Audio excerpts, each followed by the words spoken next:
Okay, 2 minutes for some other people to come.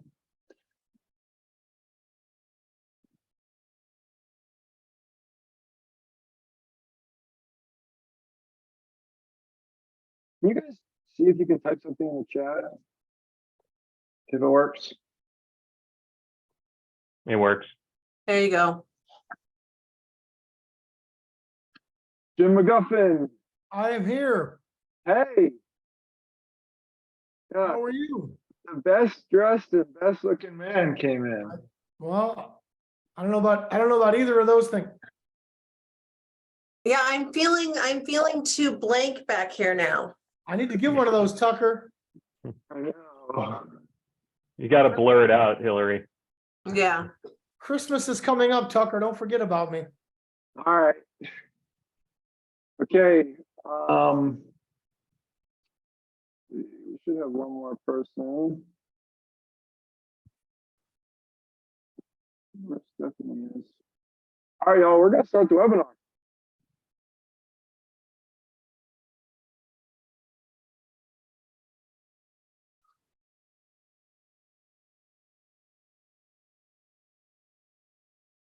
All right, we've got some people coming in. Hey, if you guys are coming in, will you post where you're from in the chat? Trent, Thomas, JP, how's it going? Jordan, George, Chris, Andres. We've got a good panel on tonight, so thank you guys for coming. Hey, Stephanie. Hi, how are you? Good, good, good. Brennan, Leon, hello.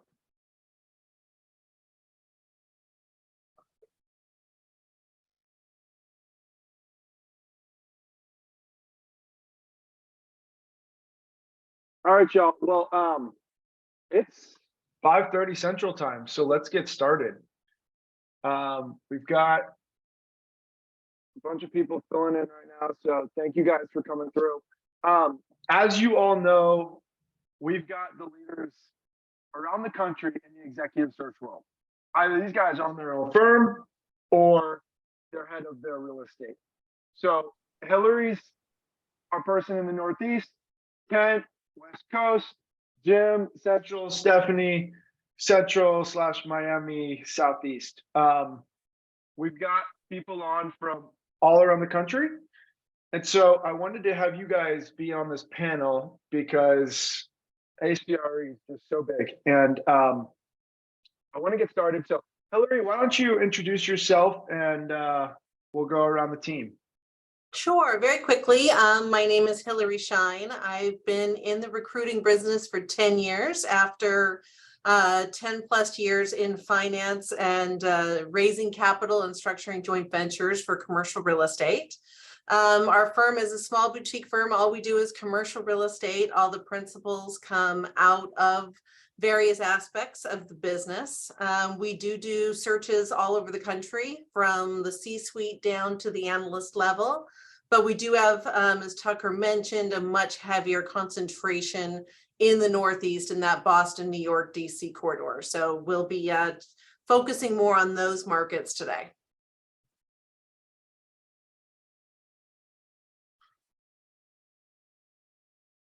Kat, want to go next? Sure. Kent Elliott, founder of Retz Associates. We've been around for 20 plus years. Prior to that, I spent 10 years working at CB. We have a team of 20 recruiters dotted across the US, and we really work on the equity side. That's our main focus, covering all the functional food groups that employers need: asset management, acquisitions, financial analysis, and more. And speaking directly to this group and what I think is the audience on an annual basis, we do somewhere between 80 and 100 analyst or associate searches on a national basis, with about 20% of those in the Northeast, and then the rest sprinkled throughout the West and the Midwest. My man, Jim. Oh, okay, I'm up. Thanks. A lot like Hillary and Kent, I have been in the executive search business for about 10 years. My early career was spent on the trading floors of Chicago, then actually in university fundraising, and I've been doing this for 10 years. We are at Hirewell. I lead the commercial real estate team. We do similar to Kent and Hillary. We do searches all the way up the stack from C-suite roles, but for this audience, we are also active in analyst roles, associate level positions. We also touch every asset class. We're across the country, and that's just a little bit about us. Stephanie, let's make it happen. Yeah. Stephanie Cummings. I'm with Orbis Talent Partners for the last 2.5 years. I've been in executive search for about 5 years. Prior to that, I did asset management for a family office with a small portfolio in New York, but I am in Miami now, as Tucker mentioned. Our team does searches nationally. I would say we have a good number of clients throughout the Mid-Atlantic, Southeast. But we do work in all markets from time to time. My team does real estate investment professionals. So that's anything that has to do with acquisitions, asset management, development. Also on the side with underwriting, originations roles. And the other half of our firm at Orbis does capital raising, fundraising, and investor relations talent. For me and my team, probably 80 to 90% of our clients are real estate investment firms, the remainder being hedge funds and miscellaneous investment firms. And on the fundraising side, that's probably about 60% of their business. Sweet, sweet. Well, as we can see in the chat, if anyone can see it, a lot of people are in New York City. People are interested in multifamily. So let's get started. Where are you guys seeing the most traction? Just jump in. You guys are all leaders, so just jump in. I don't want to have to manage kind of who goes. So where are you guys seeing really like top asset classes? Who's hiring right now on the asset class side? Go ahead, Kent. I was going to say the ones that are hiring are the ones that have money and the right capital sources. I think that's really significant right now. The clients that are out there, they've raised funds, they have the business confidence, they're the ones that are hiring. Very, very briefly, 2020 COVID, January 21 through May 1st, 2020, January 21 through May 1st, 2022. I think everybody on this panel was extremely busy. A bull market that I have not seen in hiring for 20 years. We hit a speed bump May 1st with interest rates. Everybody took the summer off. People had trips to Europe. They took 2 of them. They said, let's get the band back together in September. Come September, we had a nice uptick in search activity through Thanksgiving. And now we're in a little bit of the holiday slowdown where it's going to be first part of next year. I'm seeing some good signs of searches coming in, but that will be to be determined. Yeah, I'll expand on Ken's answer to really address the what. I think Ken did a real good job with the who. For what, we're particularly busy in multifamily, industrial, self-storage. We've kind of carved out a niche proudly in self-storage, and then single family home for rent on the developer and operator side has been busy for us. And then I'll expand on the what to go to the where. We're here in Dallas, not by accident that we're in Texas. The Sun Belt, kind of everything east of us over through the Carolinas. And if you draw a triangle down to where Stephanie's at in South Florida, that triangle kind of consists 2/3 to maybe even 3/4 of our business this year, and where we're seeing current activity. So that's the what and the where. And I'll pass it over to Hillary and Stephanie. I don't want to be too long-winded. Yeah, I would say our business tends to follow market trends. So over the last couple of years, it's been a lot of multifamily, a lot of industrial, some life sciences, and also self-storage. I think those have been the predominant asset classes for us. Yeah, and I would echo what Kent said. There's the tale of the haves and the have-nots, those that do and do not have discretionary institutional capital. But I will say that we have not seen a slowdown in our search activity. It's just switched a little bit from the acquisitions activity, obviously slowing, to the care and feeding of those assets. So a lot more on the portfolio management, asset management side of things, as well as a lot more debt searches, especially on the value add side that had been certainly slow for the last couple of years. I would echo what Jim said, that I think during COVID, the Northeast took COVID a little bit maybe more seriously than folks down South did. We did a tremendous amount of additional search work, kind of Carolinas to, Miami over to Dallas, and the Northeast has come back. And so we still have a significant amount of searches that are, getting ready to launch. And I think there's maybe a little bit more backlog of activity as we were a little bit slower to come back out of COVID. Well, I want to give this to you, Hillary. You mentioned that you've seen a slowdown in some searches, but other searches, perhaps like more operational asset management, property management roles have replaced those. For the candidates who want to go into development acquisitions, what kind of advice would you give them? I would tell them to really widen their framework of what they're looking for. Because if you want to go into acquisitions, even if you've got a shop that is incredibly well capitalized, that's still hiring acquisitions, you're probably not going to be able to buy anything. While we wait for there to be a price correction, we wait for write downs, we wait for capital to get reasonable, you might underwrite a lot and never close anything. So 2-3 years from now, as I look at junior level talent, someone who is an asset manager actively leasing and closing deals, someone who is a portfolio manager strategically looking at debt or strategically looking at those assets that should be added or subtracted from a portfolio, that experience to me might be more valuable than having underwritten a ton of assets over 2-3 years and not closed anything. So think about the amount of experience you're going to get over the next couple of years as we enter a different part of the market cycle.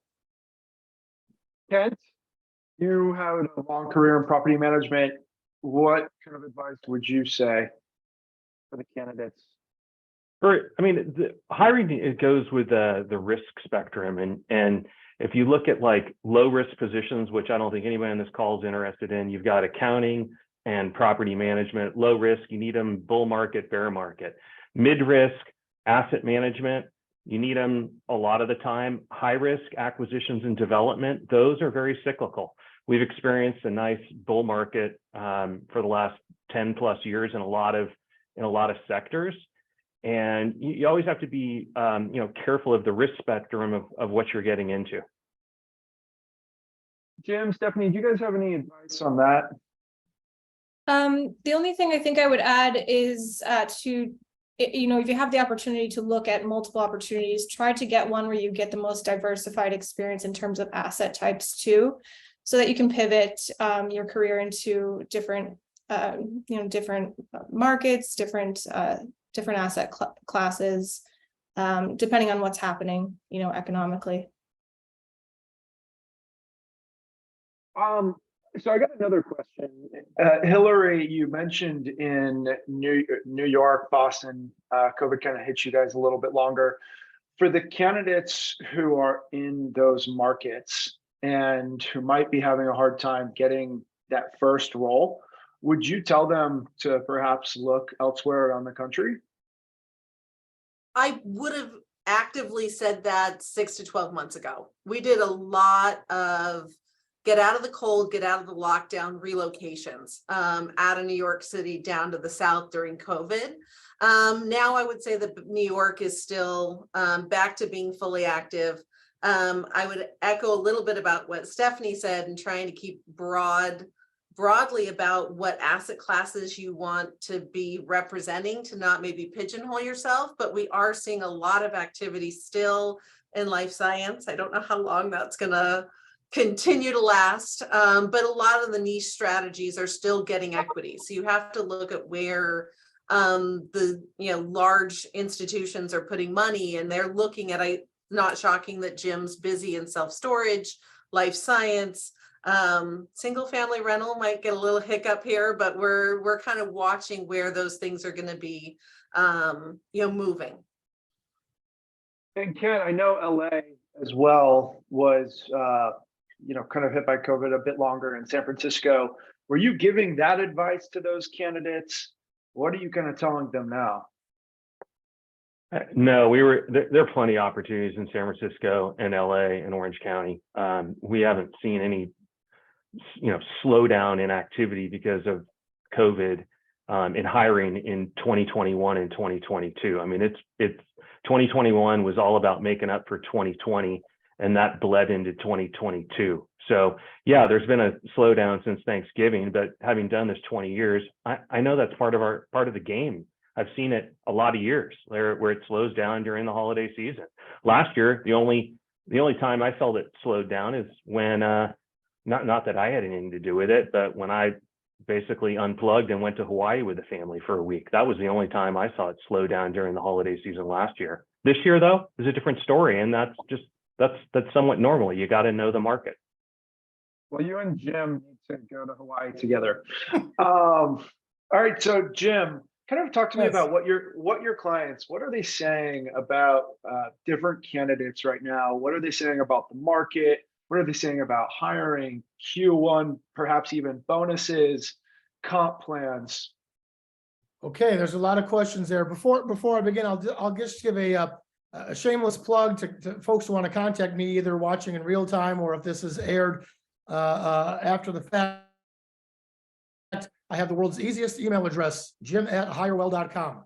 So if you have any questions, want to get a resume to me, jim@hirewell.com. Thank you for the shameless plug, Tucker. What am I seeing in the marketplace?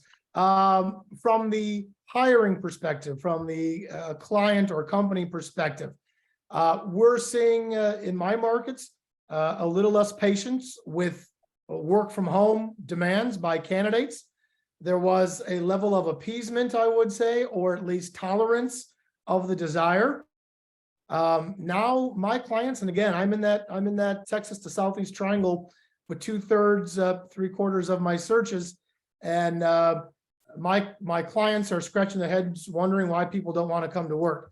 So that's one advice I'd give candidates.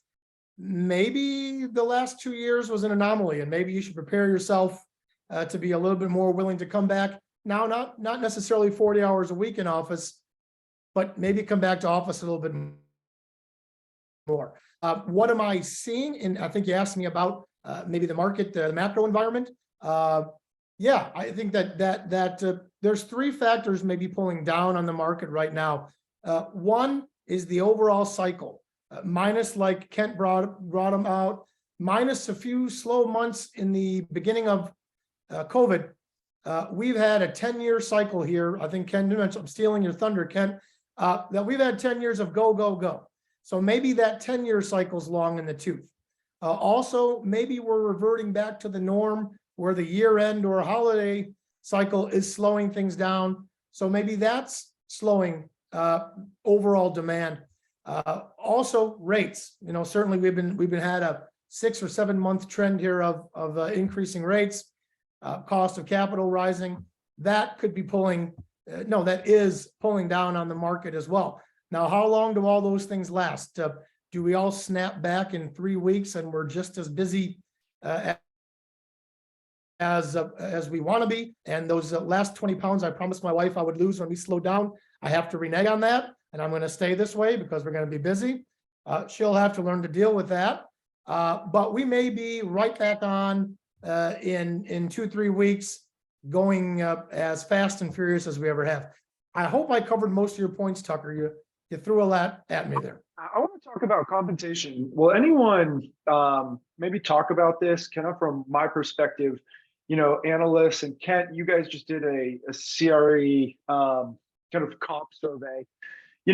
Compensation rose during this 2020, 2021, early 2022 season. Talk to me about what your clients are saying about compensation. I'll go ahead and jump in. When talking to the audience, analysts and associates, it's an entry point in the industry. So I feel that comp levels at the entry point has stayed somewhat the same. It's leaked up, but it certainly hasn't increased as an entry point in a lot of other positions like industrial development or multifamily.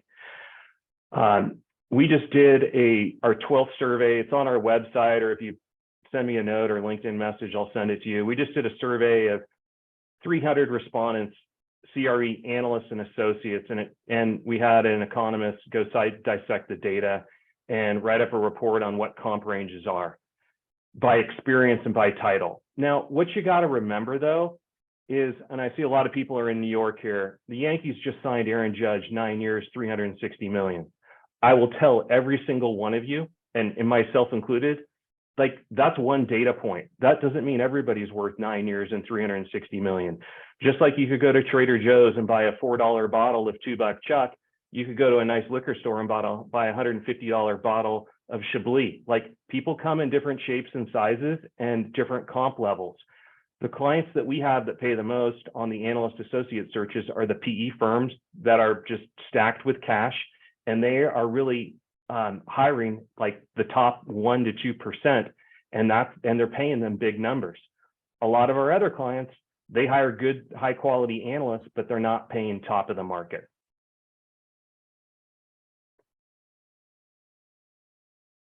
Tucker, you're muted. Thank you. And Ken, how do you become a top 1 to 2% candidate? Yeah, good question. Well, the PE firm that we work with, they hire young professionals who went to top 20 schools, had GPAs in excess of 3.6. They'll even look at their ACT math score to see what it was. And then on top of that, they want to hire candidates that have a minimum of 2 years, a maximum of 3 years of financial modeling experience from ideally one well-respected employer that's known for having a formal analyst training program. Our team that recruits for that client, that's how they identify and screen candidates. The next step, before the candidate's even spoken to the PE firm, they're taking a 2-hour financial modeling test, and it's not a Scantron or something that can be graded electronically. It has to be graded by one of our clients' employees, and based on how they do, then they may get invited to an in-person or a Zoom. That's how they're screening out people for those really top 1 or top couple percent type of candidates. Everyone on here wants to become a top candidate. So Stephanie, Jim, Hillary, I would love your guys' take on this as well. I would say just one thing regarding comp. I do feel like the base salaries have increased since 2020, especially in the analyst associate level, but not insane amounts. I think it's at a fair market right now, and I think the appetite for paying, kind of overpaying for talent has started to diminish. It's turned into more of a client-driven market to some extent. And with that, I think the way to best position yourself as, a top of market candidate would be to continue education, continue with those skills. Tucker's courses, those are widely recognized by my clients. And I think just, continuing your education and staying sharp on your financial modeling tools, diversifying that book of tools that you have is one of the best pieces of advice. Maybe look into MBA programs for masters in real estate course programs, but that would be my advice. Go ahead, Hillary. Yeah, I would echo a lot of what's been said, but I would also kind of add, we're going into the holiday season. Get out there and go to every Christmas party. ULI, NMHC, doesn't matter what it is. Networking is becoming more and more important. I think real estate is it's a great place to be a recruiter, because you have to have all the skills, but if you want to go into acquisitions, the broker still has to like you, and there's this social component to your future success. And so start making those relationships now. Get out there and make yourself known. On the comp side, I would also say there's been a lot of people who've had some heavy demands on what they expected, especially even young people, over the last, 12 months. And we started to warn some kids that wanted, $140,000 base with 2 years experience, that, don't be the lion or the gazelle that's so far out front of the pack that the lion eats you first. Clients are looking at making sure they needed bodies when there were no bodies over the last couple of years. they're going to have some opportunity here to right size and upgrade. And you want to make sure that you're not the one that's being right sized and upgraded. And I saw a question come down across the bottom about, an MBA. For me, I prefer kids or young professionals who went to night programs because you don't lose that time active in the market itself. So we definitely lean towards those who took the extra hours to do it at night and didn't lose their day job running Excel and Argus all day. So that's just my 2 cents on that front. Yeah, a lot of the content I wanted to share was already mentioned by the other 3 panelists, and Stephanie really stole my opportunity to curry favor with Tucker and pitch his Adventures in CRE program, which is fantastic. My clients like to see it. So I am not receiving any commercial endorsement from Tucker, although I'm not above it. I would definitely recommend his program to anyone in the space. It is fantastic. And because the other 3 really shared a lot of technical advice or technical thoughts, I'm going to give more of a broad-based comment. And that is that you are never too early in your career to make strategic career decisions over financial career decisions. We had a candidate last week offered the job, and really that candidate came down to a $10,000 delta between one offer and the other offer. And I respectfully, but almost you could tell I'm a father of 2 kids about that age. I put on my readers and showed him my gray hair, and I said, "You really are making a mistake judging a job opportunity for a $10,000 difference. It should be about what you're going to learn, where you're going to be in 3 to 5 years to prepare for the next opportunity." So my fatherly advice, because I am officially a father and get preachy from time to time, is be strategic. Evaluate the organization. Go ahead and look at LinkedIn. You can look at past employees, see where someone in that chair 5 years ago is now. Are they still in that chair? Are they holding the job you want? Because it's your career, you have to own it. So be strategic. That's my advice. Hey, Tucker, just want to add on two things there. And Stephanie mentioned this. I view hiring like who's got control and who's got leverage. It's the windshield wiper phenomenon. And for the last 10 years, the candidate has had control. Stephanie implied that it's maybe moving more towards the client now. And I think that could be the case in somewhere. It really depends on the function and the market. I think unemployment in CRE is extremely low. So I still think it's a candidate-centric market, and the candidate has control, but I certainly see some positions and functions where the employer does. And then talking about the masters, be careful, okay? And if you think about this, and let's just use round numbers, if you quit your job and go duck and cover and go back and get an MBA or an MRED and pick a number, it's $100,000, it's $200,000 in educational costs. Then on top of that, you look at what you're not earning for that period of time. And let's say, pick a round number. Say it's $150,000 for whatever 1 year, 2 year time period. I'm just giving round numbers. So that's $350,000. How long is it going to take you to earn that back when you come out of your MBA or your MRED? Are you really getting that big of a jump in compensation? I would argue not. And if you read our recent analyst survey, you'll see the numbers really don't support it. Like if it's a $20,000 increase, $25,000 increase, how long does that take to recover $300,000? It takes a long time.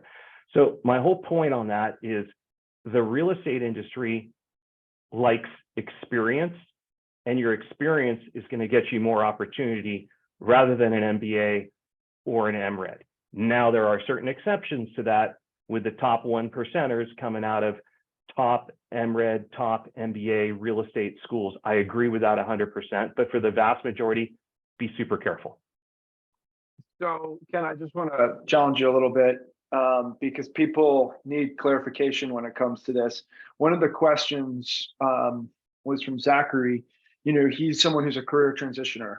probably went to undergrad, got a accounting degree, and wants to switch into commercial real estate and thinks he might need an MBA to get his foot in the door. What would you say for those instances? Because a lot of the A.CRE members and community are career transitioners. It's a chicken and an egg, and it comes back to when you were 22 coming out of school. It's how do I get a job without experience, and how do I get experience without a job? And Zachary, you've got accounting experience. You know, maybe you can get that Argus training, that financial modeling through Tucker's group, and that's your way into it. And maybe you can find a firm that might let you straddle both roles with a goal of moving you into that more analytical role down the road. That'd be my advice for a career transition shifter. Being more resourceful. Okay. I guess people are, I just saw today, Ernst & Young is shelving bonuses, holiday bonuses right now. Coming Q1 2023, I'm not happy at my job and I want to move on. What would you say to that kind of candidate? Stephanie? Yeah, I would say, I think as Hillary mentioned, just make sure you're always developing your network, so you can leverage it when you need to or want to. But you know, get your resume into good shape. I think for me personally, the Harvard and Cornell formats are really nice, and you can find those in PDF style if you just Google them.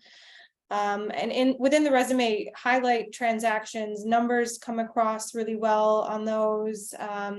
Include your experience with asset types, asset strategies, the volume you've worked on or underwritten, geographies. Make sure all of that's really clear, and you know, maybe find someone in the space to take a look at it for you. In addition to that, make sure your your LinkedIn profile is polished. That's where we're going, and that's where we're looking for talent for our clients. So make sure those keywords are in there. Anything relevant that has to do with what you're currently doing, and also what your ideal next role would be. That will trigger us to find your profile a lot easier. And then, you know, continuing education, I guess, would be my last point for that. How would you go about this job search? Let's just say like this candidate is not recruitable by an executive search professional like y'all's firms. How should a candidate go about it? Should they apply to 60 jobs on LinkedIn all day? You know, go to Indeed and Career Builder. I would say make sure that you're staying current on what is happening in the market, which firms are leading, which ones are you know, raising funds successfully. Find out who's well capitalized, who's well positioned to execute in changing markets. And then, you know, look within those firms, see if you have connections, and apply to those jobs. I would say I would caution against applying en masse for a lot of things, especially if you're applying directly. You get caught up in you know, one of those HR filters where your resume is there, and then you know, you're kind of in a black hole of resumes there. So you know, make sure that you're applying to the things that are most relevant for you. I want everyone to answer this question because I think it's something that we need education on. Hillary? Yeah, I think that, you know, I started my career in hedge funds and venture capital, and there was money in a deal and something happened. The reason I love real estate so passionately and love doing deals and now love being in the human part of it is that there's a deal, there's capital, and there's relationships that decide if that transaction is going to take place or not. And I think that understanding that this isn't a two-part scenario, real estate is a three-part scenario, means that you really do have to tap into that human element. Yes, have a great resume. Yes, do all those things that Stephanie said. She was spot on. But, you know, don't just apply online. It's about developing relationships. Don't ask for someone to have a meeting with you for an hour. They do not have time, and they're going to say no. But do reach out to someone who works for a firm you want to work with, who maybe went to the same school, maybe it's the same alumni network. Maybe you shook hands at that Christmas party and you said, give me your card, and ask for 15 minutes. If you do really good in those 15 minutes, they're going to give you more time or pass you along to somebody else who can help you.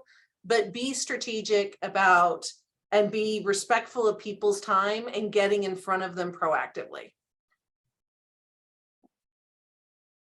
Jim, I know you're a busy man. What kind of advice would you give to candidates? Networking, plain and simple. Now networking has evolved throughout the years, but at the end of the day, it's still about making connection with someone. And you get out of online job applications what you put into them.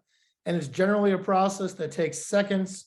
So your expectations should be very low because the effort to apply was very low. Try to research the organization. Now, some organizations are more transparent than others, but try to discover who is the hiring manager above that job. Connect with them on LinkedIn, which goes back to, or not goes back to, but is important to note. Make sure your LinkedIn page looks good. It is a tool. I use mine as a tool. Tucker knows that, and it's helped us build our platform. Your LinkedIn page is a tool. So as much as you may like fishing on the weekends, don't have a picture of you with your latest catch on there. Clean up your online reputation. I'm going to repeat that. Clean up your online reputation. We have had candidates process go sideways because of questionable online activity. The internet is forever. We should all know that by now. So clean up those things before you're going to start a job search. Make your reputation and your online presence work for you. Then start applying. Then start reaching out to people. Look at the website. Do your homework. And then when you go into that interview, everyone knows to know about the company you're working with. What I advise people is know about the competitors of the company you're interviewing with. Nothing will impress an interviewer more if you know about the challenges in their industry, the people they are competing against as employers. So do your homework. That never goes out of style, doing your homework. Follow those tips and you should be fine. And if I didn't tell you yet, Adventures in CRE, you got to do it. It's invaluable. Tucker's the best I know. Get under his umbrella. It's funny that you say that about personal brand because A.CRE was created by Michael and Spencer, Burton and Belasco, and it literally was a tool for them to build their resume. And when someone searched Spencer Burton, for instance, he got a job working at Northwestern Mutual after Cornell, they saw that he had a library of Excel models. Michael Belasco, he went to work for Heinz in San Francisco. That was the only reason he got hired, because you search Michael Belasco and there's 14 institutional models that he built. And so I really like that, Jim. People can create their own websites. You can be almost like an architect and have tuckerwells.com and I don't know, stats or what I've underwritten, just ways to increase that. Kent, what would you say? And great advice from everybody so far. So I hope everybody took those down. I just want 4 points I want to make. Number one, if you're looking for a new role in 2023, there are 4 things that you need to know. What kind of role are you looking? And this is what I, as a recruiter, want to know. Who are you? What kind of role are you looking for? And it's got to be career progression for a lot of what any of us do. You can't be a retail developer and say, oh, I want to be a multi-family, asset manager or something. It's got to stick with who you are. So number one, who are you? The second is, where do you want to work? The third is, when do you want to make the job change? And that's usually after I'm paid a bonus. And then the fourth, what are your compensation expectations? So you as a candidate, those are the 4 things that you should know very, very tightly. The second is, the grass is not always greener, okay? And the known, your current employer, versus the unknown, some other job you're seeking with some other employer, it may not be the right fit. So be careful about that. The third, we've touched on this a little bit. This is like, if you've got 2 years of experience and you're looking at making a job change first quarter of 2023, think about where you want to be in 2025, and it's the vision of where you want to be in 2025 to make sure that the job that you take in 2023 puts you on the right path to get there in 2025. And then the last, we did, just on my LinkedIn feed, there's resume tips of stuff we've covered here today and some other stuff. I don't want to go into all those details, but there are 3 sections on resume tips there that I think are invaluable to take a look at. Thanks, y'all. All right. I want to kind of ask a question to each one of you. Hillary or Jim mentioned know your competitors. Where can you find that information? I mean, are you guys reading the New York Times? Are you guys finding this out through networking calls and asking, hey, who is USA Storage's biggest competitor? Where do you guys find this out? Is it attending different webinars like these? Talk to me about that. It's any and all of the above, because I think a lot of, especially the very elite PE firms that we represent, there's not a lot out there on the internet. You know, no one goes to a conference and tells you their next best great idea. They're telling you their best great idea from 9 months ago, because their best new great idea is a secret. So I think that you have to be, it's all of the above. You need to be reading the news. It drives me crazy to interview candidates who have not done their homework, who don't understand what's happening in the market, who couldn't tell you where interest rates are or where have a point of view of where they think they're going and how that's going to affect the next role that they're going to approach. Understand the market and how those markets are going to affect those roles and how they're going to affect the firm that you are going to apply to and its competitors and who has the advantage. But I think that you do, again, it comes down to networking, and also, you know, we always say network with, you know, hiring managers or network with people who are up above, who are decision makers. Also network with your peers. I can't tell you how many young people have gotten jobs in the top 1-2% PE firms that we work with because they were already friends with the analysts who worked there, who were going to put a good word in for them up above. So network with your peers and use those relationships to sneak in when you get there. But yeah, you've got to be creative. Ask for information. I know that I ask for white books. They might be 6 months old on every client that I have, and I send the information to the candidates so that they're well prepared and have some good questions.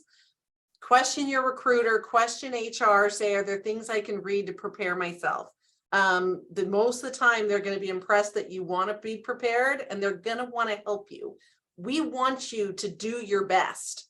So if we can help you get access to information and study, we want you to be able to show your best step forward. So just ask those questions. Does anyone else have anything to chime in on? The only other thing I'd say is, I mean, it's the same thing when I don't know anything about a certain sector. I reach out to my cousin, my friends, whoever it is that can help educate me, so I can then speak knowledgeably about a particular function or product type, or, you know, whatever it is. It's the same with candidates. Reach out to your brother, your stepbrother, I don't know, your cousin, a friend, somebody you went to Wisconsin with, and ask them, hey, who are all the competitors in the, you know, life science space on the West Coast? Because I know that you're with, you know, you're with Wexford Realty or something like that. Like, they have knowledge, and if you have the right network, you can ask them. Before we jump into questions, Kent, Stephanie, Jim, Hillary, is there anything that you guys want to talk about?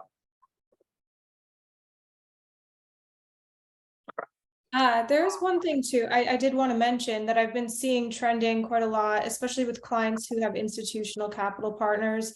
There seems to be a preference for, or almost requirement, even though it's somewhat of a new thing, ESG experience or knowledge. So I would say that candidates should brush up on that. If not, actually get some training on it or experience. Seems to be increasingly important. Any other, quick tips that y'all would recommend real quick? The only thing is I would say just recognize that it's shifting from a candidate market to an employer market. That shift is happening. And so there's been I don't want to say a sense of entitlement because that sounds terrible, but there's been a sense of power that is diminishing. And so do not ask for flexibility. If you ever want to get promoted multiple times in the same firm, that's not something that you show up and ask for in the interview. We're looking for people who are going to be back to grunting it out hours and hours and hours, especially Boston, New York. Our clients do not, they don't want the Friday work from home in your shorts. We're now expecting you to show back up. And for some of you, that's going to be a little bit of a bad awakening for those who didn't have to do that straight out of school, who aren't totally office broken to that 60, 70-hour week. But it is expected, and to not want to go there is a red flag. Okay, I'm going to go to these questions. Yesterday, I sent out a big email and got a lot of responses. Jim, what personality traits are you most likely to look for within applicants? Well, it's a trade-off. You certainly want to see ambition in somebody. You like drive, but you also need someone that's thoughtful with their decision-making and kind of prudent. So I'm asking for perfection. I'm asking for someone motivated and patient at the same time. But that's what I want to see. And someone who asks questions. Like when you're having an initial screen with the candidate, and of course you're asking interview questions and screening questions. And it's just like when they're actually in the interview, when you get to the any questions for me part, have questions. Same as when you're in the interview. Show that you care and show that you've given this some thought. That is compelling. So that's my advice. What is a good question that a candidate should ask in an interview? At this level, I always like when candidates ask about how success is measured, what will cause them to be successful in the role, what their contributions could be outside of the role, what growth looks like eventually. Because again, we want to balance. Of course, everyone wants someone ambitious and who wants to tackle the world in 3 years, 5 years. But if they didn't think that you were ambitious, you wouldn't be in the interview. You want to counterbalance that by talking about, what's success in this role? How do we quantify it? What metric will I be judged on? And how can I make a contribution? Okay, My thoughts. thank you. Kent, I'm asking you this question because you might know more about the Denver market. Do you know how competitive that market is, specifically in multifamily development or acquisitions? Well, our experience in the Denver market, I don't know, goes back 10 years or so. We've always had a presence there, and we have 2 recruiters there now. The market is, when I look at sizes of market, I go over to my Wikipedia MSA rankings and I see what size it is. Denver's a great place. There's no doubt about that. High quality of living. It's not a tremendously deep market with the number of real estate employers, and we've done a number of searches there.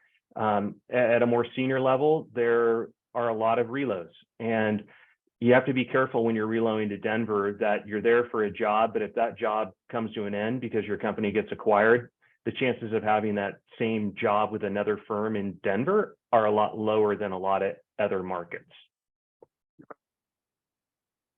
Hillary, what is the best way for a candidate to stand out among other candidates, including any preparation and interview tips?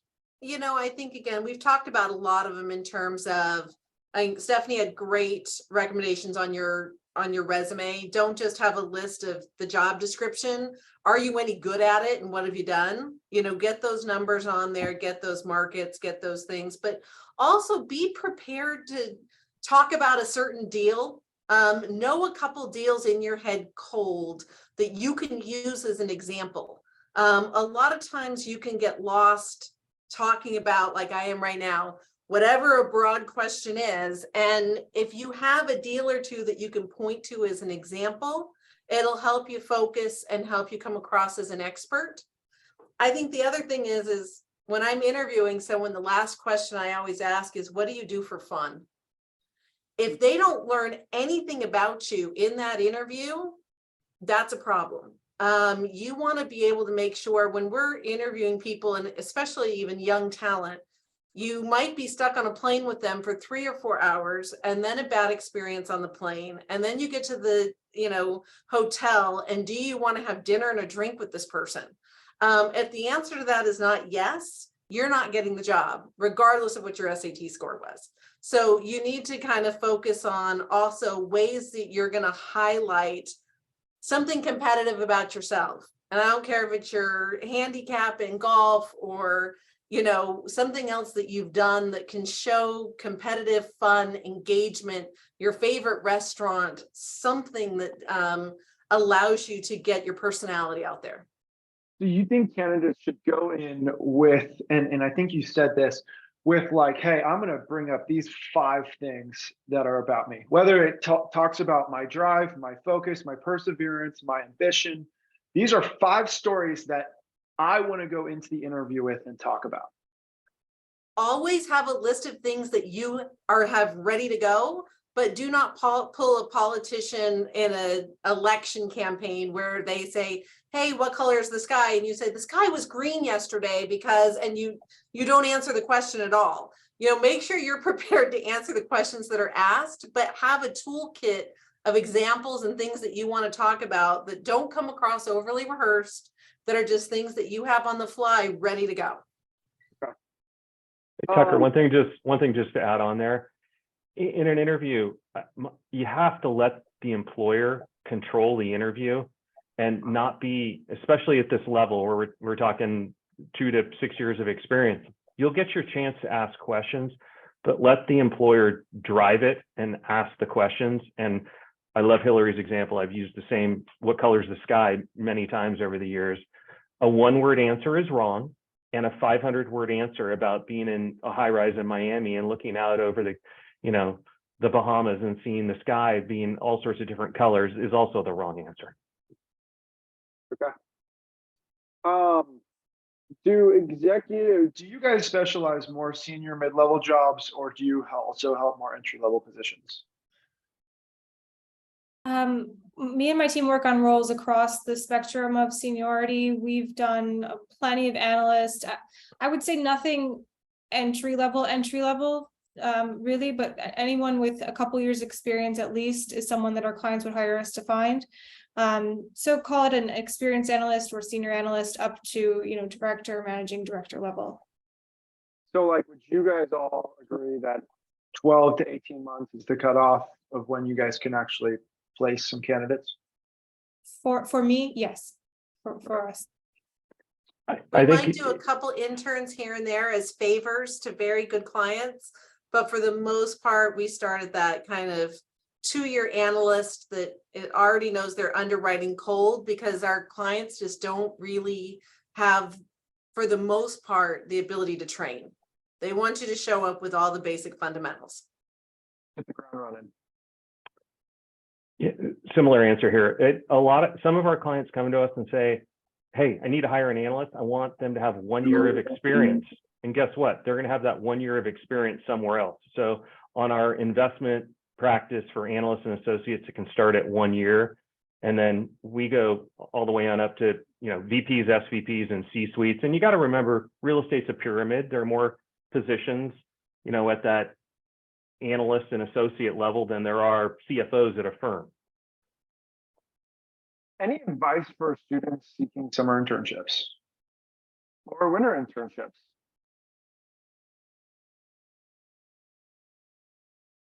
internships are the things you can do to separate yourself from others if you're in school now.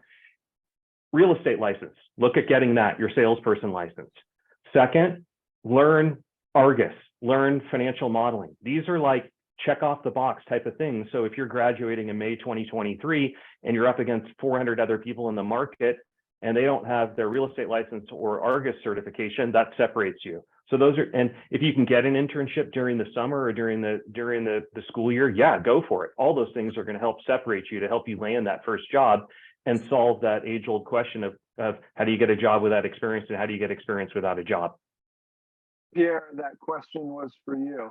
Is the Argus certification recognized for top few percentage of candidates? Jim, That's for me? your clients ask for Argus Yeah, certification? oh, certainly. Yeah, certainly it's valuable. Yeah, no doubt.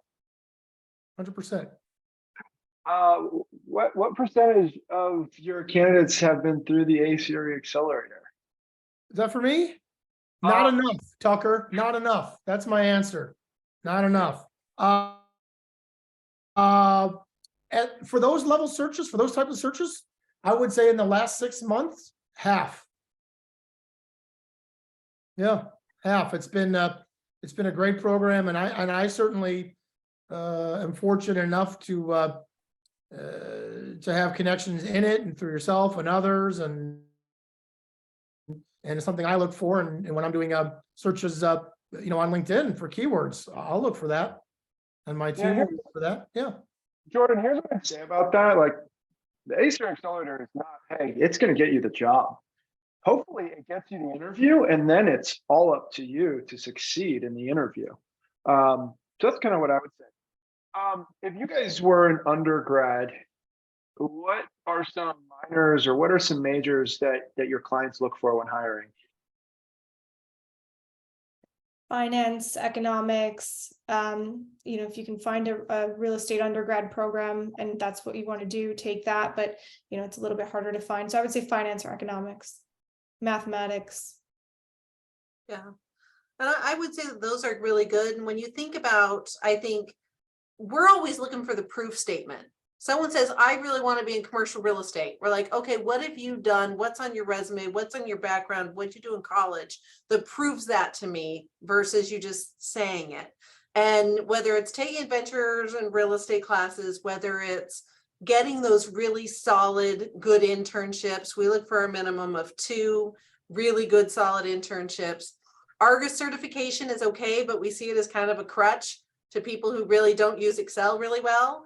And, when we interview young people, it's, can you build a DCF? Just about everyone can answer that question.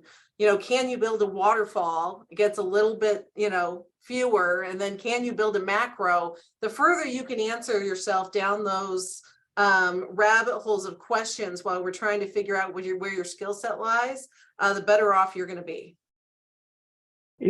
I agree with Stephanie and the quant, majors and minors. But if you're sitting there and you're at I don't know, Cornell right now, and you're a psychology major, it's kind of a non-issue. You can get into commercial real estate, and I've seen plenty of people that have non-quant degrees get into commercial real estate and have success in a wide variety of capacities. Once again, in my opinion, the real estate industry pays for experience, not the education. So if you get the right internships that are more quant oriented, where they're analytical, and then you're taking modeling classes at night, you have a way to get into the industry without a doubt. Yeah, some of the richest brokers I know were C students at average state schools. I will tell you all right now, without telling you this individual's name, but he is one of the most recognizable names in commercial real estate. He's led several companies that I can guarantee you, if you're on this call and you don't know these firms, then I don't know under what rock you're in. He never graduated from college. He was CEO of 2 major firms that you all know.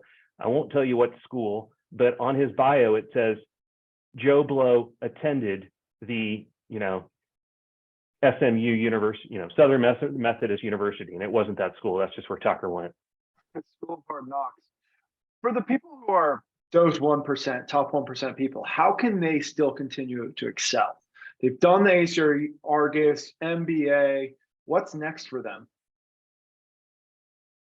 For me, I look at those kids, especially they've got a 4.0 coming out of Harvard. I mean, being in Boston, doing lots in New York, we get a lot of Ivy League kids. And what I will tell you is that helps them get their job and their first 12 months. After that, no one cares. It all comes down to, are you performing? Are you a team player? Are you helping to drive success for the firm and not yourself as an individual? And that's where it really starts to separate themselves, because you can look at a lot of people who get the promotion and it's not necessarily those individuals that we thought were going to be top 1 or 2%. That just gets you to the front of the starting line sometimes. I love that. When Stephanie, when offered a role, and with the Christmas season coming up, New Year coming up, when would you recommend asking for a higher salary? Well, I think, if this is a conversation having with a current employer, right now is probably the time when those conversations are being had, talking about past year's performance. That's really the best time to have those conversations. And I would say make sure that you come prepared with some market data. If you do feel that you're being underpaid, make sure that you have some numbers and some information to back it up. But anytime you have a performance review or end of year review would probably be the most appropriate time. I'm going to put a link in the chat. CEL Associates is a really good salary analysis. Thanks for that. Y'all, it's 6:30 Central Time. I put your names. Is that all right? I already did this. Do you guys mind if people reach out to you via email, LinkedIn? How can they best get a hold of you? If we said no, we shouldn't be in recruiting. Okay. I will say I'm actively recruiting 1 year, 2 year, up to 6, 7 year. What's Reach everyone out. working now? What searches do you have for this group? Go ahead, Hillary. You had the floor, Hillary. Go ahead. Boston to New York, I'll stick there for a minute. Everything on again, acquisitions has slowed way down. So it's asset management, portfolio management, analysts, associates on the acquisition side, but for niche product, whether it's digital or life sciences in New York, still very heavy on multi and industrial. So solid Excel skills required. Kent, what you got? We're heavily recruiting in DC for associates of asset management. We're very active in Dallas right now with quite a few searches on the asset management side and development side. And then the West Coast is basically everything from acquisitions to asset management, construction, development, analysts, associates, life science leasing, property management. Those are the big functional food groups that we're covering in the West. There are jobs, y'all. Stephanie, what are you recruiting for? Right now, working on a development associate role in Chicago, multifamily new development. Another client, but also looking for development senior analyst or associate, maybe a couple hires there in Houston. And just starting an asset manager search in Orlando, Central Florida region, more CRE, more retail, mixed use properties for that role. Jim? Yeah, go. You done, Stephanie? Don't. My dog wanted to chime in. I'm sorry. Oh, that's okay. What kind of dog is it, Stephanie? Let's talk about important things. He's a mini golden doodle. He sounds like a German shepherd. Bring it on camera. I want to see. Yeah, I've used my dogs in my marketing pieces. They get eyeballs. In the interest of brevity, yes. Do we have that job? Yes. Do we have it across the country? Heck yes. For this audience, again, Jim@hirewell.com. I promise you, we have something where you want to look and what you want to do. And if I don't today, I will in a month. Yes, we'll just be short. Yes, yes, yes. Well, thank you guys all for coming. Jim, Stephanie, Kent, Hillary, you guys, I thank you for your time, your expertise, your insight, and for what you do, because careers it's a hard and it's anxious, and a lot of people don't know how to do it. And so your guys' insight really helps. And I know everyone here thanks you too. And thank you, people who asked questions, who showed up. Let us know if we can help. That's it. Thanks, Tucker. Go Cowboys. Great. Thanks, guys. Bye. See ya. Thanks, Tucker. Yeah, thank you guys. Thank you, Hillary. Mhm. And for every one of you guys who are still on the call, thank you so much. I'll talk to you soon. If you guys need help, you know where to find me. Augustine, thank you, brother. Does anyone want a hat? I got a bunch of hats. Yes, Augustine, Elena, Celine. If you want, LinkedIn me your address, and I'll shoot you over a hat for thanks or for Christmas. All right. Awesome, y'all. Sounds good. Yes. Sweet. You're the bomb too. Adios, guys. Bye. Nick, you have a hat coming to you. All right. All right. I love y'all. Bye.